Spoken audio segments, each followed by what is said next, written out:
Hi guys, I hope you are doing well. So I'll be highlighting the plants that I've had a growing season already with and has had more of the more dramatic changes. So let's go. Most quintessential way to start is with the golden pothos.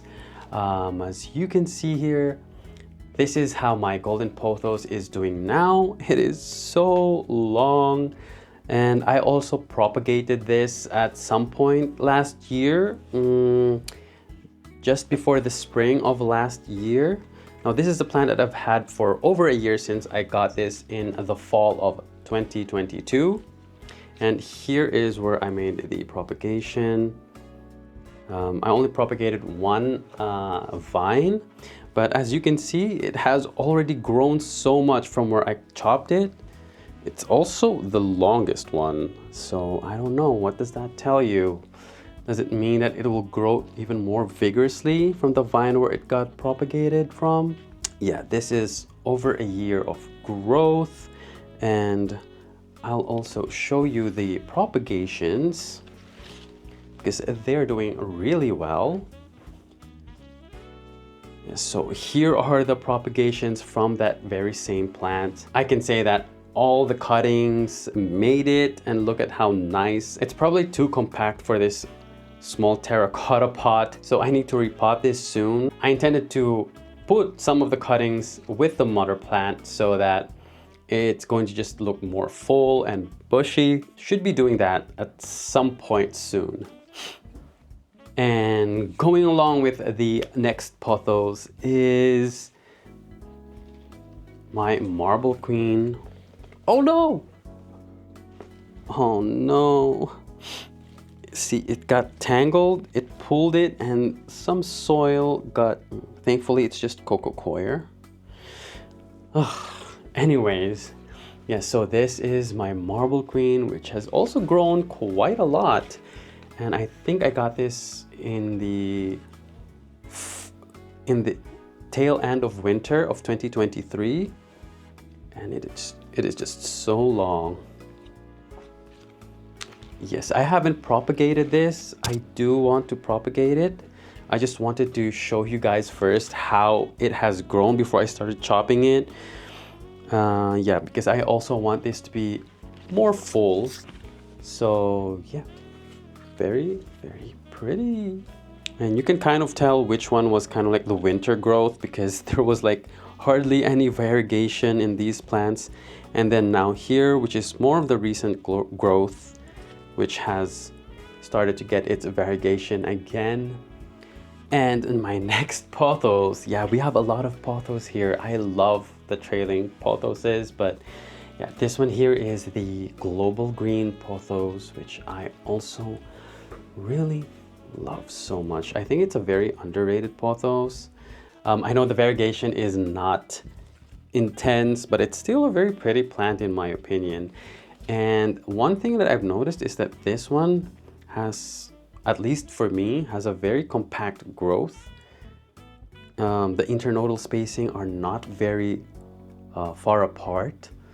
So when I have this, I actually have this hanging on the wall, and I just love how bushy it looks. Also have not propagated it, so I think I'm also going to do that for this one. But yeah, really pleased with this one. It's not the longest by any means, but I like how compact it is looking. So a very underrated pothos, I think, but something that I would highly recommend. So I have another pothos to show you, and it's this one here is the Pearls and Jade pothos. In Europe, I think it goes by the name of White Panther. But yeah, it has also grown so much. Like for a while when I first got this, it wasn't really growing all that much. And I tried to put it outdoors to see if it would promote more growth, since it has like a lot of white variegation.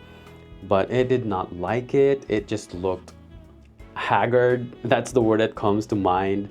And what I did is I did this experiment of propagating using an aquarium last year. and I just chucked it in the water of the aquarium, which was heated, and the roots just went crazy. As you can see here, the roots are intense, and the growth has also, that's when it started to really grow. So if you're looking for something that's nice, small and cute, slow growing, then I would recommend this, the Pearls and Jade Pothos. So the next Pothos is probably my longest, no, definitely my longest Pothos, and this is the Sabu Blue. And yeah, this just has not been, I mean, it has grown a lot since I got it, and it is such a vigorous grower and a very quick grower too. But what I have noticed is it tends to skip leaves. So it's going to have like several nodes, but then no leaf coming out of it, which is why it's looking really leggy the further it goes down the vine. Whereas compared to up here, it's much more bushy. So yeah, that's the only thing I noticed with this. I'm not sure if it happens to other people with the Sabu Blue, but this is what's happening with mine. So I'm curious to know if you guys with the Sabu Blue also experience this. And I don't know what could it be. I actually tried looking into it, but the explanations are kind of like, let's just say the jury's still out there on what the exact cause is. Some people say that's just how the Sabu Blues are as the vine gets longer. Some say it just needs more light. So what I'm trying to do right now is I have it hanging just right in front of the window so that it gets the most bright light, indirect light that it can get. And yeah, I will also be propagating it to also get more a more full growth, because yeah, I'm gonna chop it from the bottom because it's just, I don't like how bare it looks down there. So yeah, I still love this plant. Has a special place in my heart since it comes natively from my country, but not the best looking in my indoor jungle, to say the least. Okay, so the next one is this Neon Pothos, which has been probably one of the slowest, if not the slowest. I don't know, it's a tight race between the Pearls and Jade in terms of how fast it grows, because I'm pretty sure that I got this together with my other Pothos, like it's either the Global Green or the Marble Queen, but as you can see, this one has barely even trailed. Like, it is just starting to do so. And yeah, I'm not really sure why. Perhaps that's just how the Neon Pothos grows. It's just a slower kind, but it doesn't really bother me. I like that it's very bushy and compact. So that's really good. Not the fastest growing Pothos, but still a lovely Pothos nonetheless. So if you want something that's slow growing, then the Neon Pothos is your pick. So the next one is a Satin Pothos, which is not a Pothos, but anyways, this Scandapsis pictus argyrius. And yeah, this one has gone through quite some battles, okay? As you can see, I only have one long vine, which I just noticed has produced other vines from that one main vine. Interesting. Okay, and the thing that happened with this one, it has also really grown a lot since I got it, but because I've had like my syngoniums die from overwatering, and that experience kind of made me an underwaterer, which didn't really affect most of my plants, but this one was a plant that did not like underwatering. I think the roots got dry rot. And so what I did is I just tried to save as much as I could and tried to propagate them. And all these plants that you see here are pretty much cuttings from that propagation. And yeah, so I'm just waiting for them to start trailing. This one is kind of starting its way to do that. But yeah, it hasn't been a super fast growing plant for me. At least the propagations. I don't really remember when I propagated it, but yeah, anyways, I mean, it's still a lovely plant. I think it's even kind of thirsty right now because look at how these leaves have curled. But yeah, I should water it again. Okay, I'll just put that down here so I can remember to water it. Not next, Pothos' next plant is, we're still on the trailing plants because we have a ton of them, but we're almost done, I promise. The next one here is the Monstera Peru, which kind of rivals my Sabu Blue at just how fast it grows. I would even say this one is an even faster grower. It's just a voracious grower. I think that's the right term. Now it might not look like it. That's because I kind of like hanged it on itself because it's just way too long. So yeah, the good thing is I haven't really experienced the problem of this skipping leaves, but the only thing is that it has huge internodal spaces. So that kind of like makes it look like it's bare. Also a victim of underwatering. I think this one appreciates more frequent watering, but yeah, this one here was actually a propagation, and it's already starting to get long as well. But yeah, it is so difficult to untangle this. Really want to show you guys how long this is because it is really long. Okay, I think I have untangled it, but yeah, it is so long. Let me see. Yeah, this is definitely longer than my Sabu Blue. Look at that. So long. And it's such an easy plant to grow as well. So if you want an alternative to Pothos that is faster growing and easy to care, such as the Pothos, then the Monstera Peru is your bet. Also pretty inexpensive as well. But I guess the price depends on where you live in your area and stuff like that. So, okay, so next is the mini Monstera, or the Rhaphidophora tetrasperma to be more precise. And this one started as a baby plant, and this one went through root rot, unfortunately. This is one of the plants that I also got kind of early on in my plant journey. I think I got it in the fall, if not the start of the winter of 2022. And yeah, it just got root rot and it almost died, but thankfully I was able to rehab it successfully. And this is how I basically rehabbed it. I had it grow in moss, and I put it in my aquarium in that propagation project that I did back in 2023, which pretty much saved this plant. It was like the best performing in that experiment, and as you can see, it has like really grown really nicely. I also recently chopped this, well, recently, like a few months ago, because it was not growing straight, and I also just wanted to get more of it so that I can have like a lot in one pot. Look at this, it is growing, putting out new growth. So I'm gonna have another growth in this one vine, and I think there's gonna be another one. I saw another one recently. I think this one here as well, it's gonna be one.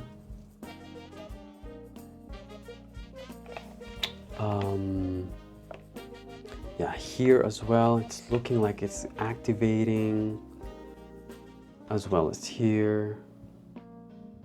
So this is gonna be a monster. So yeah, I will be repotting this really soon because the propagations have... Okay, let me show you guys because it is super exciting. Okay, so I took it out of its propagation tank because I have to propagate it pretty soon anyways. And as you can see here, oh, the roots are already starting to grow out again of the tank. of the tank. I mean the glass vessel. But look at these propagations. Look. Like this is a new leaf that has come out, and the other ones here as well are starting to come out. So that is super, super exciting. Yeah, which is why I have to repot it really soon now. And yeah, that thing has been standing in that cup with moss for how long? For like almost a year now. So it's time that it gets a proper pot.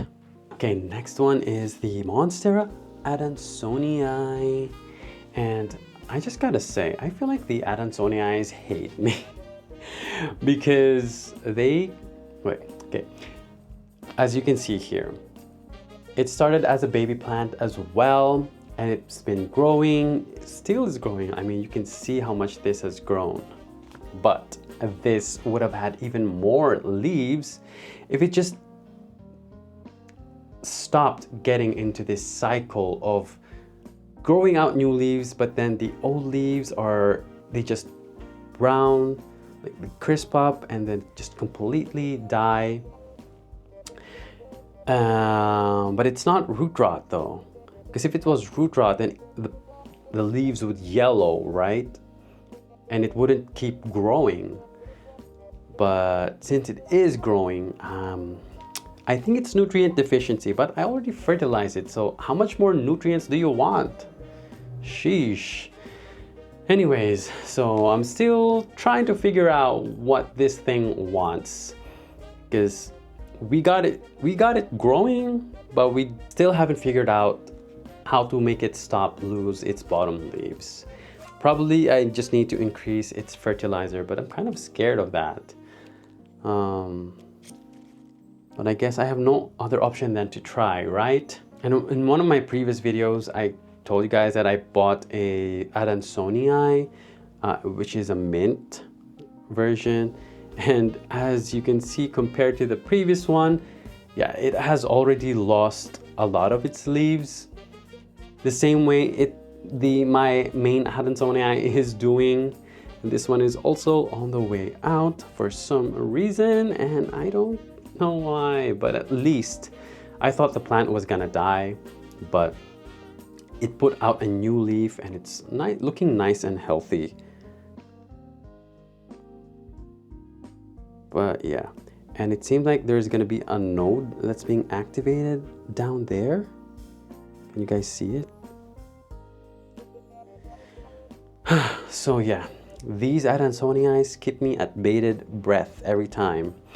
So the next one is the Monstera Peru, and I just had to go get it from the propagation tank because yeah, this one was also another plant that went or had gone through root rot, and I tried to save it. Unfortunately, it wouldn't root out in water, in moss.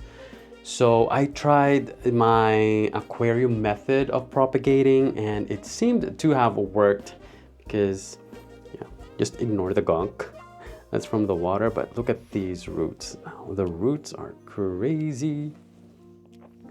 And the plant has bounced back.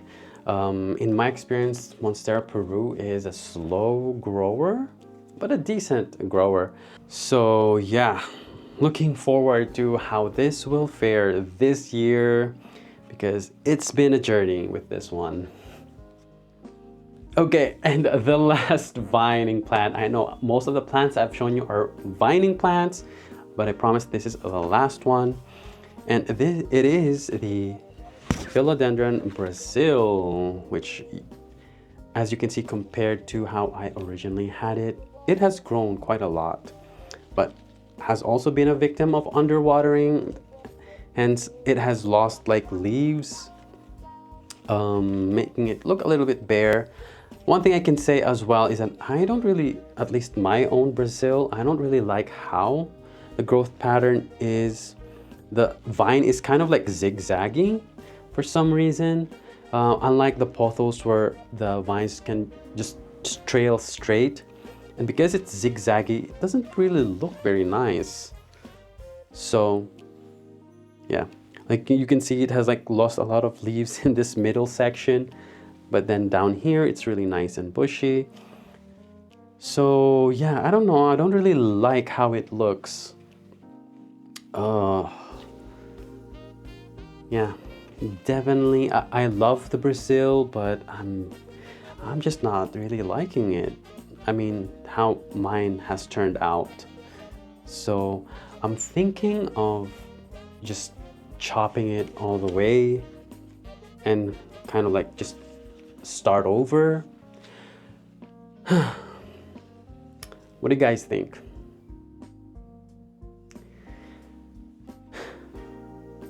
I don't know. I don't know. Probably will chop it. We'll see.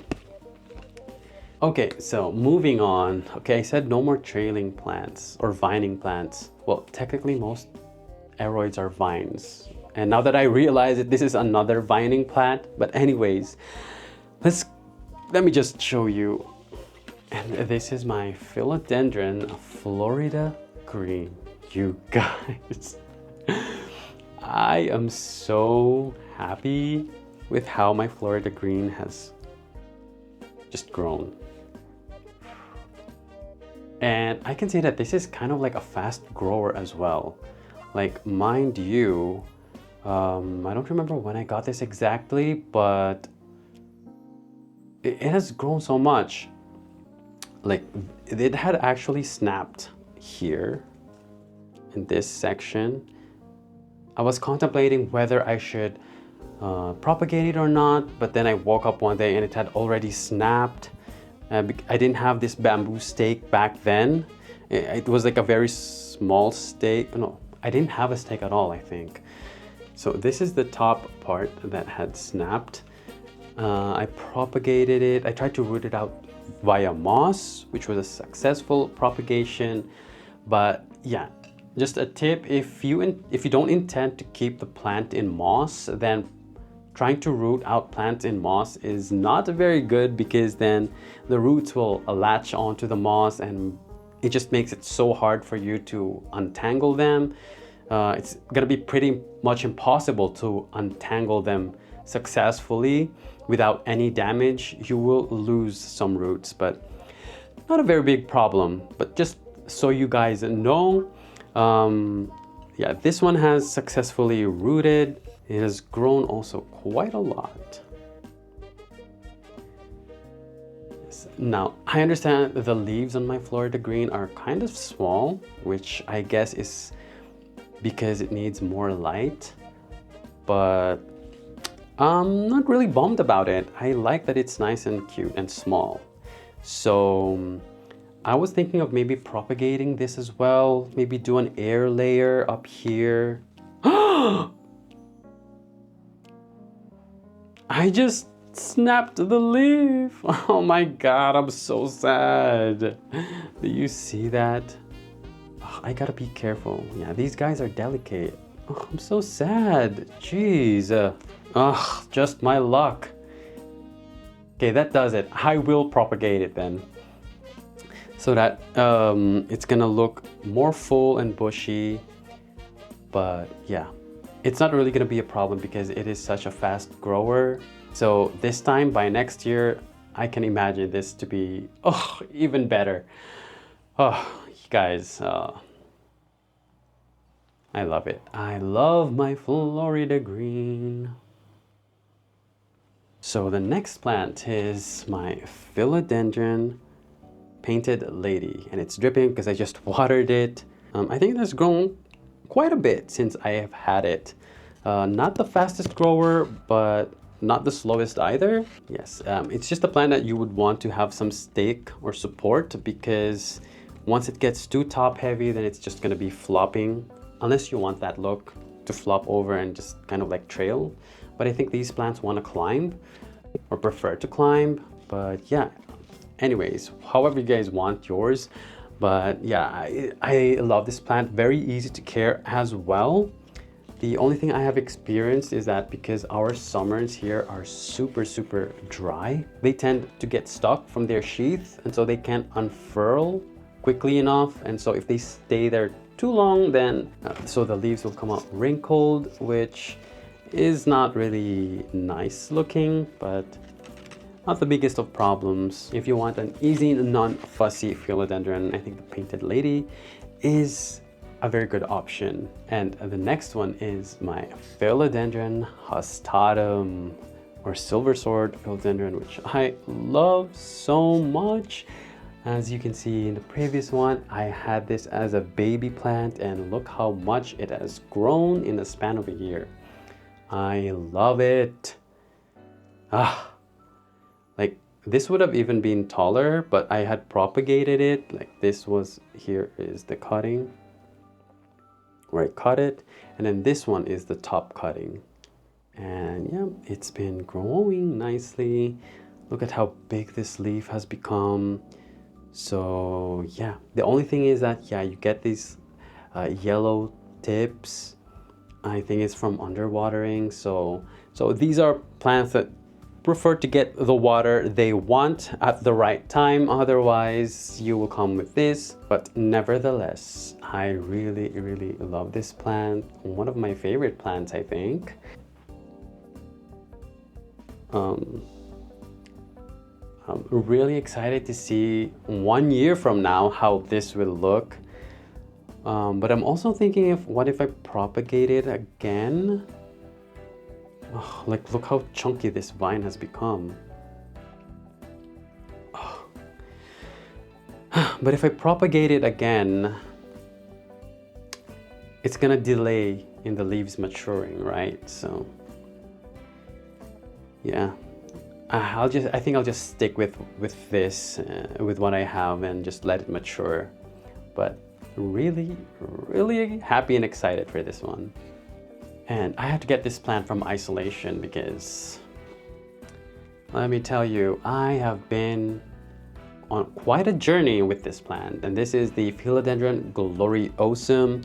If you are seeing the previous pictures, this was looking much better, but it didn't take a long time before it started going downhill. It had fungal infection, and I had tried to save it.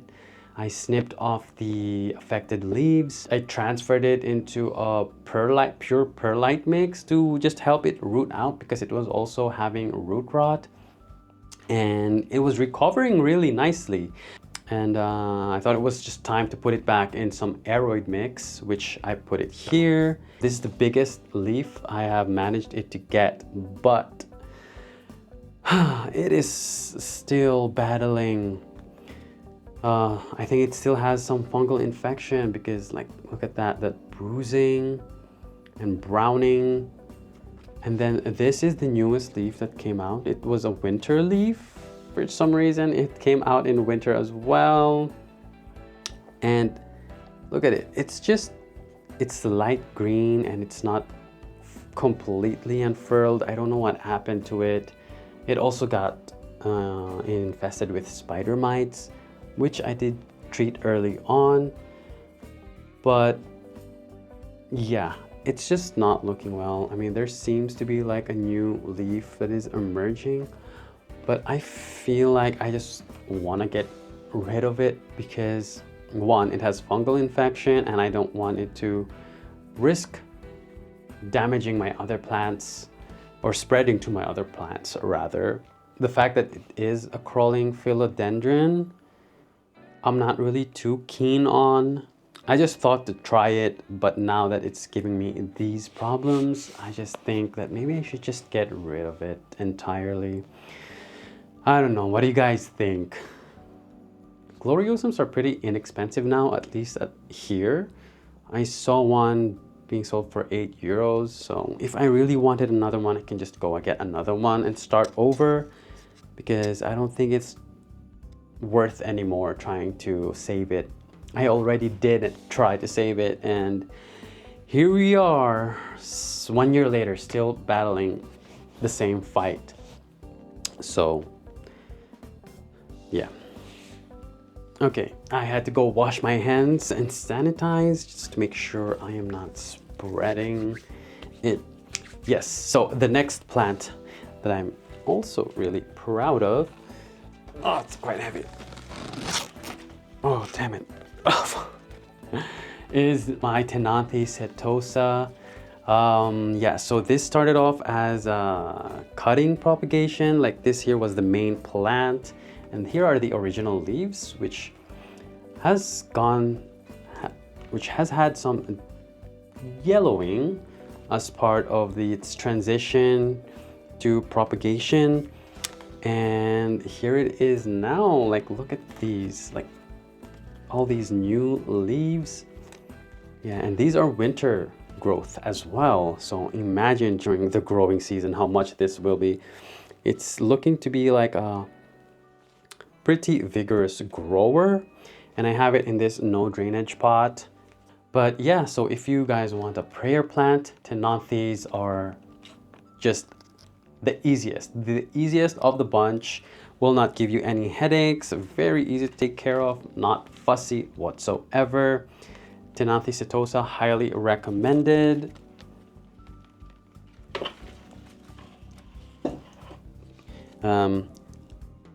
Since we're just in the vein of Tenanthe, this is the Tenanthe Burley Marxii Amagris cultivar, if I'm not mistaken.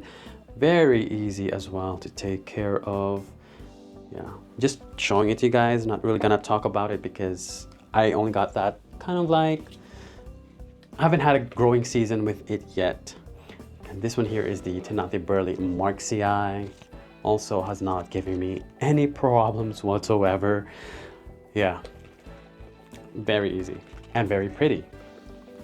And again, saving the best for last, because I think in my entire plant journey so far, this is the plant that has just, it's a favorite of mine, and it has also gotten the most dramatic change, at least in my opinion. It's my Staghorn Fern, Platycerium bifurcatum. And as you can see here, it was a baby plant, and look at how much it has grown now, and even has a shield. It has multiple shields to be exact. There's one there. This one here is the more mature shield, or the most mature shield. And there is actually more shields in there. Like there. There's another one here in between, inside. It's another shield. Oh, the entire top part is filled with shields, so I can't even water it from there. I just bottom water it, which seems to do the trick. Super easy to care for, has not given me any problems whatsoever. It's a very chill plant. So those are the plants that I wanted to highlight to you guys, because this past 2023 has been such a treat. It definitely had ups and downs, but I'm really happy with my experience so far, and just even more excited for how much more my plants will mature, how my newly acquired plants will mature, and the additional plants that I will be bringing in, even though I don't really have more space for it. But we'll just cross that bridge when we get there. But yeah, I'm really excited to see how things will be different 1 year from now. So thank you guys for watching this video. I hope you enjoyed it. I hope the past year has been amazing for you and your plants. So yeah, I'll see you guys on the next video. Until then, take care. Bye-bye.